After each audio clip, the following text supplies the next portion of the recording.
انہوں نے اپنے بیٹے کو اپنے بچوں کو اچھی تربیت فرمائی ہے۔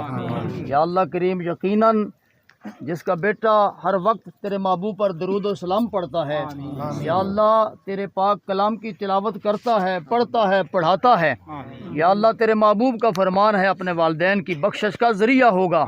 یا اللہ کریم ان کے بیٹے کو، بچوں کو، ان کی نیکیوں کو ان کے لیے یا اللہ کریم ذریعہ نجات بنا، صدقہ جاریہ فرما، اور یا اللہ کریم قیامت کے دن سرکار کی شفاعت کبریٰ سے وافر ساتھ فرما، سرکار کی شفاعت والے جھنڈے کا سایہ نصیب فرما۔ یا اللہ تمام بھائیوں کو، بچوں کو، اعزاء اقربا کو یہ عظیم صدمہ برداشت کرنے کی توفیق عطا فرما۔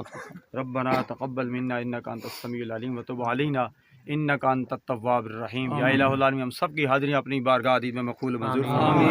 جن کے والدین فوت ہو چکے ہیں، بالخصوص علامہ یوسف حقانی صاحب کی والدہ محترمہ، والد محترم بھی وصال فرما گئے، صدیقی صاحب کی والدہ محترمہ میاں والی میں الحمدللہ جن جن کے والدین وصال کر چکے ہیں سب کے لیے ہم دعا کرتے ہیں۔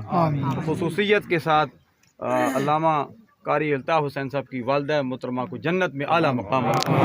یا اللہ جو مانگا وہ بھی عطا فرما، جو نہیں مانگا بن مانگے عطا فرما۔ جن کے والدین حیات ہیں یا اللہ انہیں اپنے والدین کی خدمت کرنے کی توفیق عطا فرما۔ جس طرح یہ علماء کرام کا عظیم گلدستہ سادات کرام دین مصطفیٰ کی ترویج کے لیے کام کر رہا ہے، یا اللہ ان کو مزید دین مصطفیٰ کی ترویج کے لیے کام کرنے کی توفیق عطا فرما۔ جو جس خطیب علامہ صدیقی صاحب نے کلمات ادا کیے، یا الہ العالمین اس پر ہم سب کو عمل کرنے کی توفیق عطا فرما۔ ربنا تقبل منا انک انت السمیع العلیم وتب علینا انک انت التواب الرحیم برحمتک۔